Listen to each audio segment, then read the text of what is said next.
Hello नमस्ते प्यारे विद्यार्थियों और प्यारे दोस्तों, आप सभी का स्वागत है me and my two class के अंतर्गत। और यहाँ पर जैसे कि आप सभी को पता है 29 अगस्त को आपका एग्ज़ाम है, यानी ओपनिंग होने वाली है सेकंड सेमेस्टर की पॉलिटिकल साइंस के एग्ज़ाम के साथ। तो अब आपको यहाँ पर इस वीडियो के अंतर्गत, इस शॉर्ट क्लास के अंतर्गत वो शानदार और जानदार इंपॉर्टेंट प्रश्न यहाँ पर मैं देने जा रहा हूँ, जो अगर आप याद करते हैं तो हकीकत और यकीन की यहाँ पर बात करें तो आप एग्जाम का पेपर है ना फाड़ दोगे, बिल्कुल डेफिनेटली। और जैसे कि आप सभी को बताएं, इन सभी प्रश्नों के उत्तर हैं, उसका सॉल्यूशन है, वो आपको अपनी क्लासेस में मिल जाएंगे। और इसके आंसर अगर आप चाहें तो वो आपको अपने ऑफिशियली ऐप पर मिल जाएंगे। तो हम यहाँ पर बात करते हैं आपके एग्जाम के अंतर्गत कौन कौन से इंपॉर्टेंट प्रश्न। देखिए, ये पीडीएफ आपको मिल भी जाएगी, लेकिन इसको अभी समझना जरूरी है, क्योंकि इसमें ऐसे ऐसे प्रश्न यहाँ पर बन सकते हैं जो शायद आपने इमेजिन न किया हो। तो बात करते हैं सबसे पहले प्रश्न से। देखिए, यहाँ पर पहला प्रश्न आपके लिए है, क्योंकि सेकंड सेमेस्टर के लिए जो जितने इंपॉर्टेंट प्रश्न होता है ना, ये सब आगे इसमें छोटे बड़े सभी प्रश्न यहाँ से आएंगे। पहला है, भारतीय संविधान सभा के गठन का वर्णन कीजिए। और ये प्रश्न तारीफ मतलब काबिले तारीफ बन जाता है। और साथ ही साथ इसमें है कि संविधान की मुख्य विशेषताओं पर प्रकाश डालना है। तो अब ये प्रश्न बन गया इंपॉर्टेंट, इसको अच्छे से लर्न कर लीजिएगा। और मुझे पता है कि काफी जनों ने तो इसको अच्छे तैयार कर भी लिया होगा।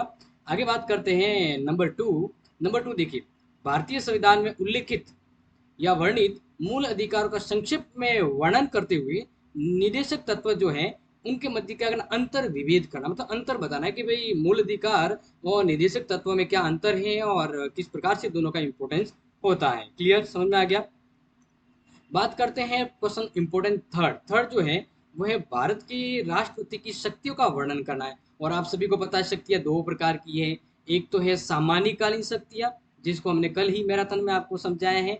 एक है आपातकालीन, यानी दोनों शक्तियों को मैंने एक ही प्रश्न के अंतर्गत दिया है। और ये प्रश्न आपके लिए बहुत ज्यादा इंपॉर्टेंट बन रहा है, इसलिए नेवर मिस इट।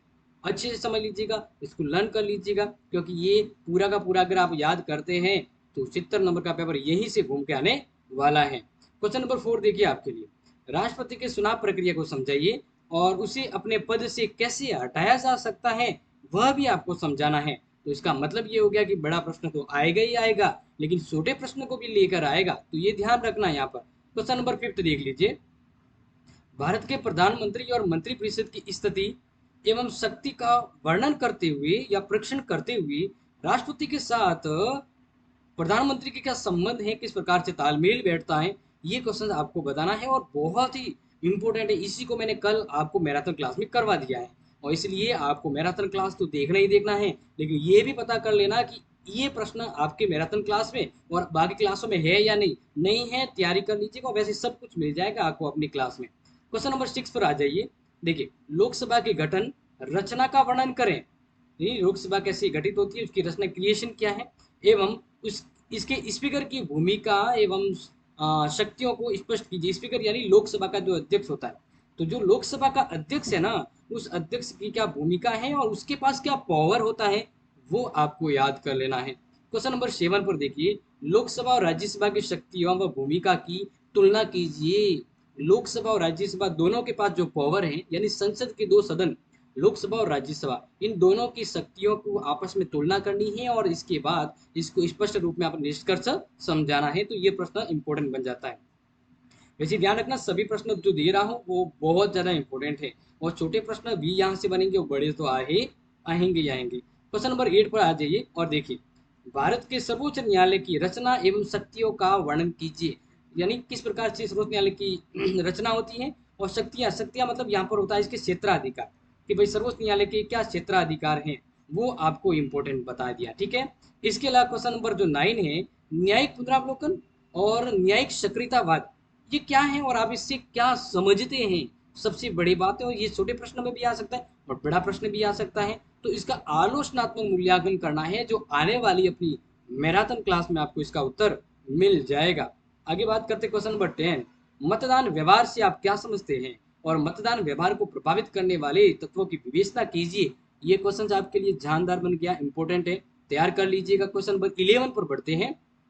देखिए, भारतीय चुनाव आयोग के संगठन, कार्य एवं चुनाव व्यवस्था की त्रुटियों पर प्रकाश डालिए। यानी चुनाव आयोग है, भारत का जो चुनाव आयोग है उसके किस प्रकार से उसका संगठन होता है, कार्य क्या है, और वर्तमान में भारत के चुनाव के अंतर्गत जो क्या क्या दोष है, कमियां हैं, उन सभी को इस त्रुटियों के अंतर्गत आपको लिखना होगा। क्लियर, समझ आ गया? ये इसलिए मैंने प्रश्न आपको कहा ना कि मॉडल पे भी ये मिल जाएगा इंपॉर्टेंट प्रश्न, लेकिन इसमें क्या मैंने आपको समझाया है प्रश्न में, वो आपको जानना जरूरी है। क्वेश्चन नंबर 12 पर आ जाइए और देखिए, भारत के संविधान में शक्तियों का बंटवारा किया गया है। भारत के संविधान में स्पष्ट कहा गया है कि शक्तियों का बंटवारा होगा केंद्र और राज्य के मध्य, किंतु राज्य शक्तियों का बंटवारा है ना, वो केंद्र के पक्ष में ज्यादा है। अब वो कैसे हैं, किन कारणों से, इसको स्पष्ट करना है, क्योंकि इन सभी के उत्तर मैंने आपको ऑलरेडी क्लास में और अपने ऐप के नोट्स में दिए हुए हैं। क्वेश्चन नंबर 13 पर आ जाइए कि भारतीय संविधान में वर्णित एकात्मक और संघात्मक तत्वों का परीक्षण कीजिए, वर्णन कीजिए। देखो, भारत के संविधान के तहत भारत को संघीय व्यवस्था के अंतर्गत भी ढाला गया है, लेकिन कुछ तत्व भारत के संविधान में एकात्मक के रूप में भी उपलब्ध होते हैं। तो अब ये दोनों के दोनों इंपॉर्टेंट बन जाता, मतलब एक ही प्रश्न में दोनों ही चीजें आ गई आपके। क्वेश्चन नंबर 14 देखिए, केंद्र और राज्यों के मध्य विधायी, प्रशासनिक और वित्तीय संबंधों की विवेचना कीजिए। और ये प्रश्न आपके, मतलब वैसे सभी प्रश्न इंपॉर्टेंट है, लेकिन अभी यहाँ पर लिखने का मन हो गया तो मैंने कर दिया कि ये शानदार और इंपॉर्टेंट प्रश्न है, याद करने से मत चूकना, यानी एग्जाम में नंबर लाना इसी से होगा। क्वेश्चन नंबर 15, भारतीय संविधान के अंतर्गत राज्यपाल की स्थिति का वर्णन करना, कि राज्यपाल की क्या कंडीशन स्थिति है, और राज्यपाल किन परिस्थितियों में सविवेक शक्ति का प्रयोग करता है। तो ये प्रश्न शानदार जानदार बनता है। आगे क्वेश्चन नंबर 16 पर फोकस करें। देखिए, भारतीय दल प्रणाली पर एक लेख लिखिए। दल प्रणाली, भारत की दल व्यवस्था क्या है, दलीय व्यवस्था क्या है, इसके लक्षण क्या है, एवरीथिंग जो बातें हैं वो एक शॉर्ट लेख में आ जाती है। तो ये प्रश्न तैयार कर लेना। क्वेश्चन नंबर 17 देखिए, भारत में राज्य और राष्ट्रीय दल बनने के लिए क्या मान्यता होती है, उसके आधार बताना है। और भारतीय, मतलब भारतीय दल प्रणाली की क्या विशेषता है। देखो कितना अच्छा प्रश्न है कि भारतीय दल प्रणाली की क्या विशेषता है, ये भी इसके साथ जोड़ दिया है और याद कर लीजिएगा। आगे देखिए क्वेश्चन नंबर 18, गठबंधन सरकार का अर्थ स्पष्ट करते हुए इसके प्रभाव और राष्ट्रीय स्तर पर घटनाक्रम को स्पष्ट कीजिए। देखो, गठबंधन का अर्थ क्या है ये आप बता सकते हैं, और गठबंधन का प्रभाव, यानी कि गठबंधन अगर सरकार बनती है तो क्या प्रभाव पड़ेगा देश की राजनीति पर, तो गठबंधन की विशेषता आ जाएगी। और घटनाक्रम का मतलब है कि राष्ट्रीय स्तर पर कब कब गठबंधन की सरकार बनी है, उसके घटनाक्रम को आपको बताना है। इसलिए कहा ना कि आपको मॉडल पेपर में अभी ये वीडियो समझना होगा कि मैं क्या उस प्रश्न में लेके आया हूँ। नेक्स्ट है, राजनीति के अपराधीकरण से आप क्या समझते हैं, और उदय और निराकरण के कारणों पर प्रकाश डालिए। देखो, राजनीति में जब आपराधिक तत्वों का आवेश होता है, राजनीति में जब अपराध घुसते हैं, राजनीति में अपराध जब जुड़ जाते हैं किन किन तरीके से, तो राजनीति अपराधीकरण हो जाती है। तो अब राजनीतिक अपराधीकरण से आप क्या समझते हैं और उसका कैसे उदय और निराकरण कैसे किया जाए, ये इस प्रश्न में आपको उत्तर देना है शानदार और जानदार के रूप में। क्वेश्चन नंबर 20, राजनीति में जाति के प्रभाव को स्पष्ट करें और जाति की भूमिका क्या है, क्या वो भारत की राजनीति में एक वरदान की तरह काम करती हैं या एक अभिशाप की तरह है। तो ये प्रश्न भी इंपॉर्टेंट होता है प्यारे विद्यार्थियों, और आने वाली मैराथन क्लास में इन सबको कवर कर दिया जाएगा, इसलिए मैराथन क्लास गलती से मत भूलना, और नोट्स के लिए आप क्लासेस ऐप डाउनलोड कर लेना।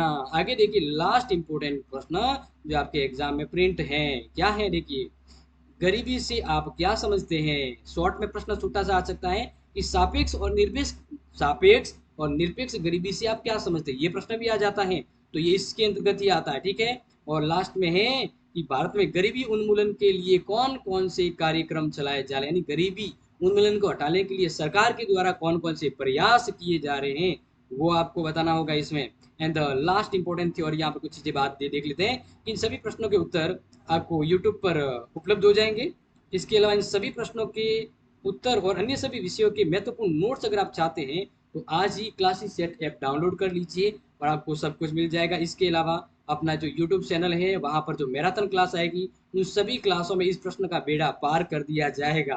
ठीक है जी, तो प्यारे विद्यार्थियों, अब आपका एक अच्छा काम है, अपने दोस्तों को ये इंपॉर्टेंट प्रश्न शेयर कर दीजिए, क्योंकि अंतिम समय में गंगा नहाने जितना काम ये प्रश्न आपके लिए करेंगे। तो ठीक है ना। अब अगली क्लास में जब हम आपसे मिलते हैं तो इसी प्रकार के जोश और जुनून के साथ मिलेंगे। तब तक आप इन सभी प्रश्नों को तैयार कर लीजिएगा। Thank you so much. जय हिंद, जय भारत।